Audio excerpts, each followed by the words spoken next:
Hi everyone, I'm Dr. Whitney Kosters, Professor of English, and if you are about to take the ICSE exam, then know that I've made this lecture just for you, as it's been requested by one of your peers.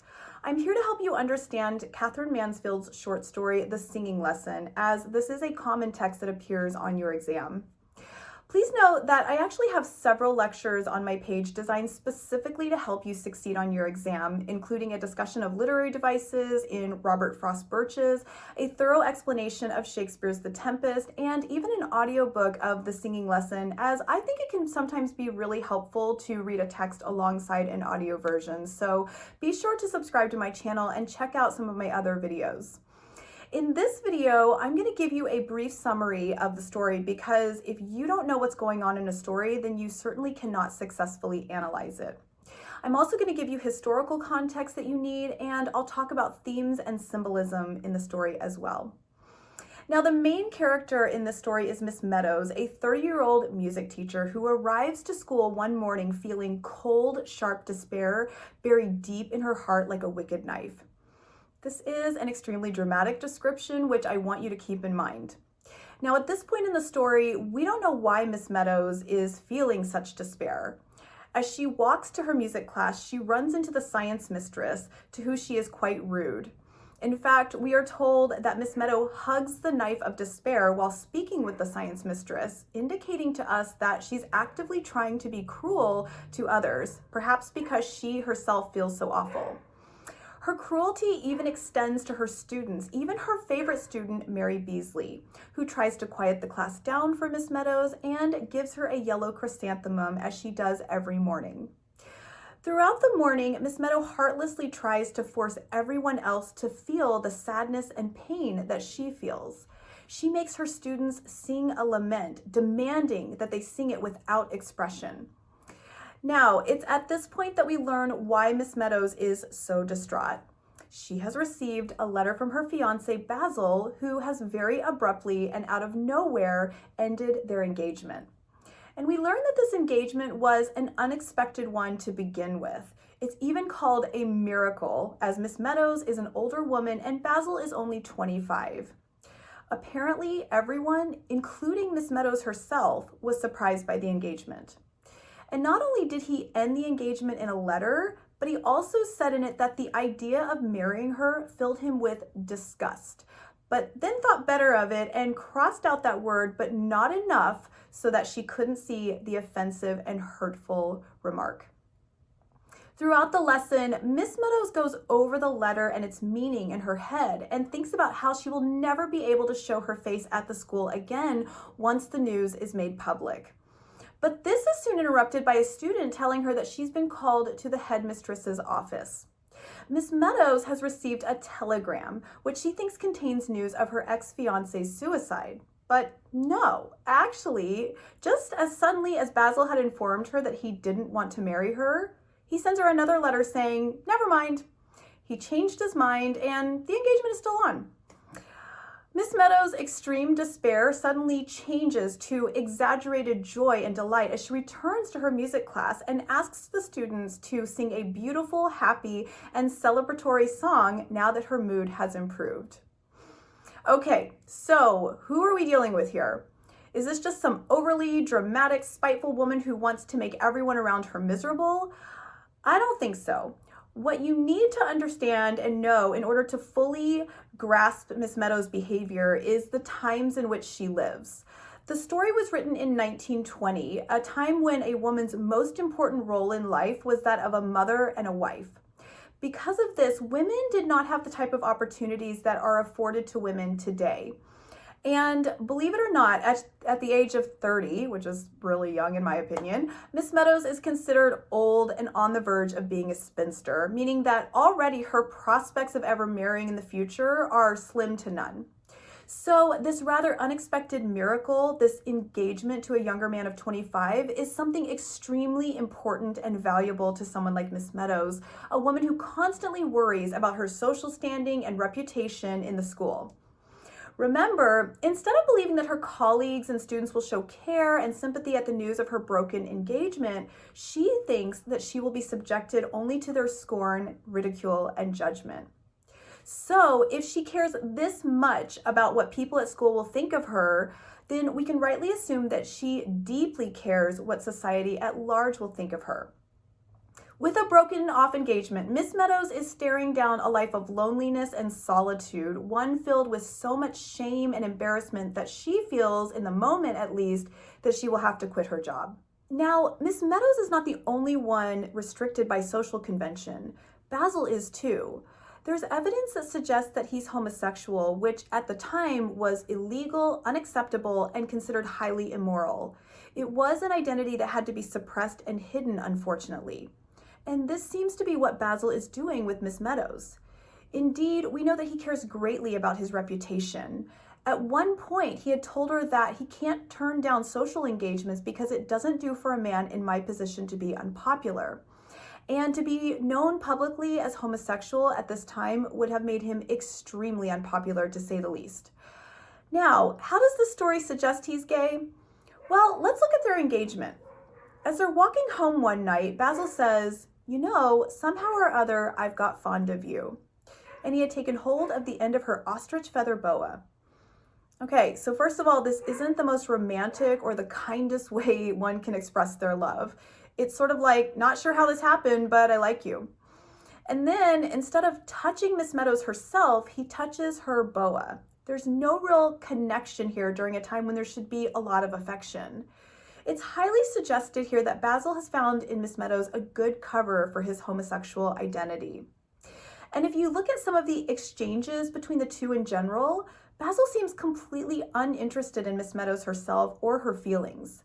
The last time they had seen each other, we're told that Basil is more interested in himself than in Miss Meadows, as the narrator says, Basil had worn a rose in his buttonhole. How handsome he had looked in the bright blue suit with that dark red rose. And he knew it too. He couldn't help knowing it. First, he stroked his hair, then his mustache. His teeth gleamed when he smiled. There's nothing in this description about Miss Meadows or how he pays attention to her.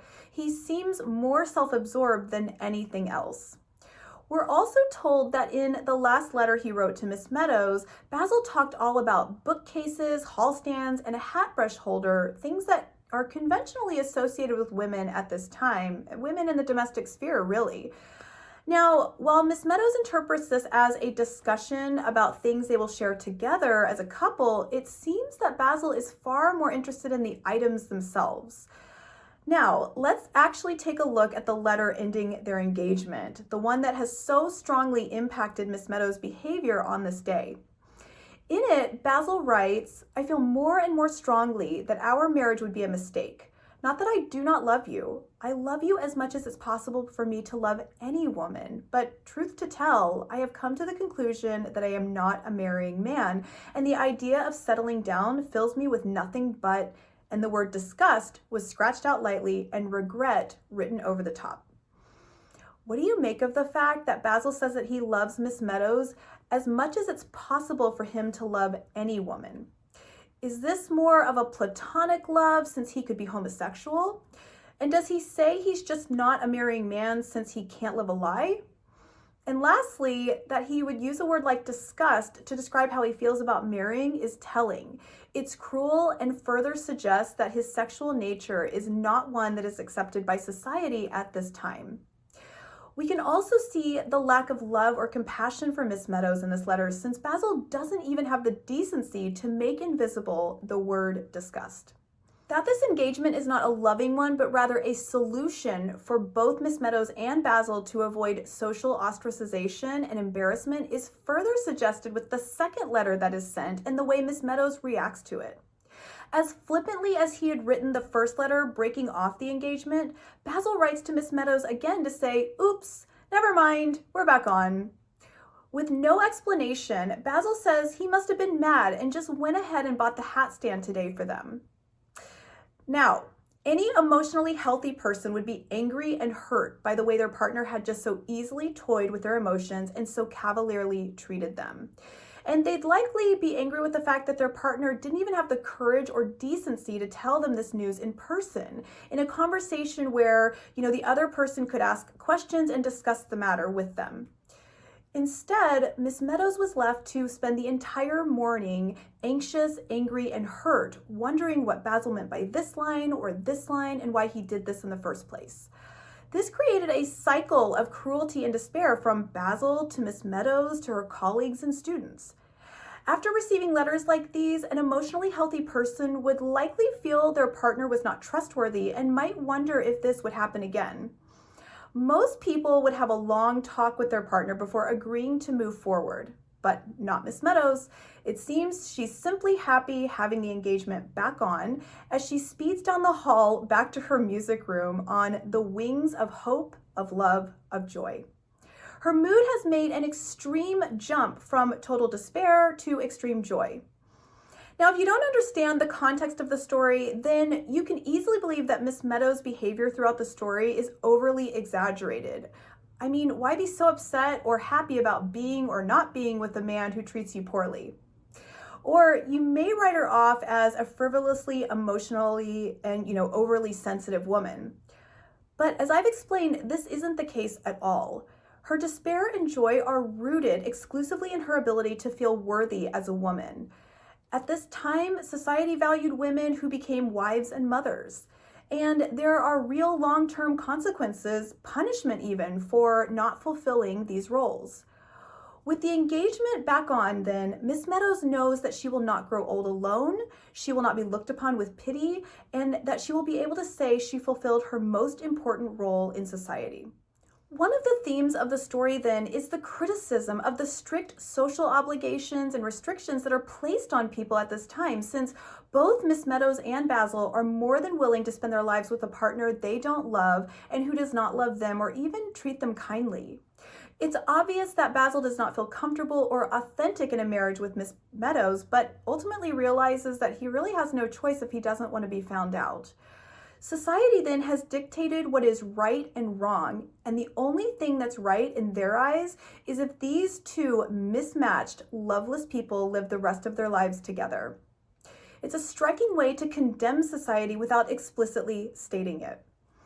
Now, if you want to discuss symbolism in the story, you should mention the ways the songs directly reflect Miss Meadows' mood and allow her to wallow or enjoy her emotions with those around her. The first song is a lament, which is an expression of grief or sorrow. And the second song is celebratory in nature. There's also the yellow chrysanthemum, the flower that Mary gives Miss Meadows. This is a symbol of joy and happiness, so upon receiving it, Miss Meadows completely ignores it, hurting Mary's feelings. But upon returning to her class after receiving Basil's second letter that the engagement is still on, Miss Meadows picks up the flower and puts it in front of her lips to hide her smile. And both the science mistress and Miss Wyatt, as older unmarried women working at the school, symbolize what Miss Meadows will become if she doesn't marry Basil. This is why she stares in hatred at the science mistress, the woman who has tangled hair and just looks unkempt, and why she's so unkind to her when the science mistress is simply trying to say hello and talk about the weather. So throughout this story, when you're doing a character analysis or considering more symbols and themes, keep in mind how society's rules and obligations drive human choice and emotion, and how those choices and emotions can have a ripple effect. I do hope this lecture was helpful for those of you reading this story or who are about to take the ICSE exam. I wish you the very best of luck on it. Please be sure to check out some of my other videos on my channel, and also let me know if there is another text that you would like me to do a lecture on.